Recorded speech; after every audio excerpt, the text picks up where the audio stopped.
Če smo morda še do včeraj bili prepričani, da so Nemci največji turistični popotniki, ki v poletnih sezonah trumoma zasedajo obale Sredozemlja, pozimi pa smučišča v Alpah, ker doma nimajo nobene turistične zanimivosti, smo se pošteno zmotili.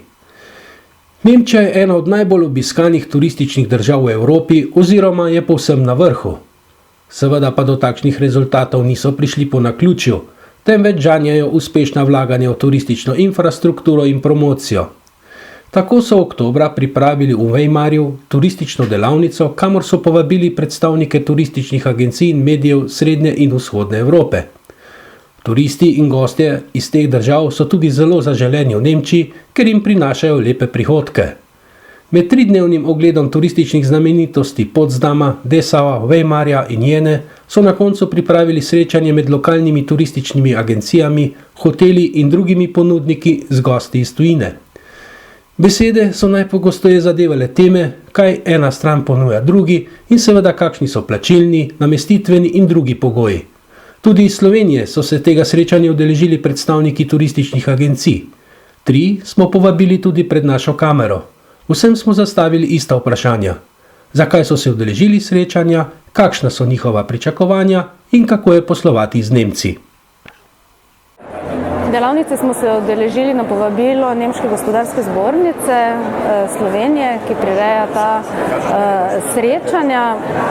Ukvarjamo se s kulturnim turizmom, takšna delavnica pa nam pomeni predvsem nek osebni kontakt, mogoče že obstoječimi partnerji, mogoče ena pogovor o tem, kaj se bo dogajalo, kaj imajo posebnega za ponuditi, da že preden morda pride to v kakšne kataloge, na splet ali v javnost, da dogovorimo že neke načrte, kaj bi bilo možno delati, kot je bila tudi na primer predstavitev projekta Lutherstadt 2017, ko bo celotna Nemčija praznovala 500. obletnico Lutherjevih tez, da na to temo tudi izpeljemo kakšen program. Ali je zanimanje med Slovenci za to vrsten turizem veliko?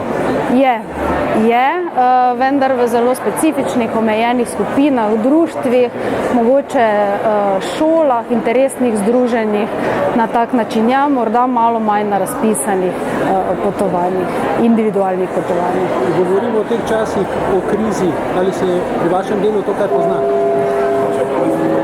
Trenutno ne še, ker morda ravno ta segment publike, ki ima rad kulturni turizem, je še nekako morda zmožen to tudi izpeljati.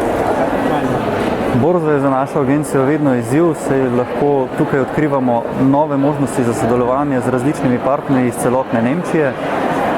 Potem je tudi tukaj možnost odkrivanja novih poti, novih programov, se pravi, lahko lažje oblikujemo našo ponudbo s tem, kar nam ponudijo Nemci, potem seveda to prilagodimo slovenskemu potniku, slovenskemu tržišču in s tem poskušamo kar se da približati nemško tržišče slovenskemu potniku. Kaj ponujate slovenskim turistom, ki jih popeljete v Nemčijo?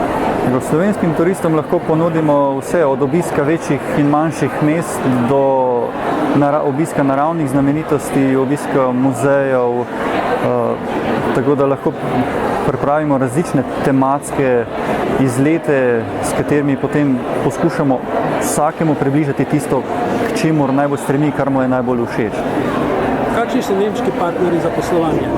Nemški partnerji so zelo dobri za poslovanje, predvsem je dobra njihova natančnost in pa korektnost poslovanja.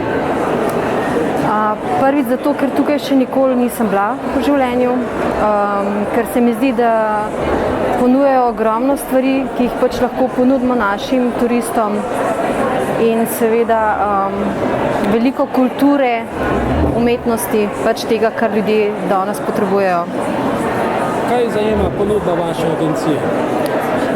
Mi smo specializirani za kulturni turizem, to pomeni, da naše stranke obiskujejo predstave po Evropi in tudi po Ameriki. Največkrat obiščemo kakšno operno hišo, potem recimo koncert klasične glasbe, mogoče kakšen manjši koncert tudi, ne samo te večje, pomembnejše operne hiše, ampak tudi kakšne manjše po gradovih. Tako da seveda pa vključimo tudi obisk kakšnega zanimivega muzeja. Tako da specializirani smo za kulturni turizem, za resne stranke. Ste danes kaj našli? Ja, v bistvu sem našla vse, kar sem potrebovala, tako da za naslednje leto pripravljam nekaj zanimivih programov, recimo Dresden, Berlin. Obe mesti imata krasno operno hišo, tako da mislim, da ljudje komaj čakajo, da jo obiščejo, in sem res prav navdušena, da sem dobila kontakte in informacije, ki sem jih želela.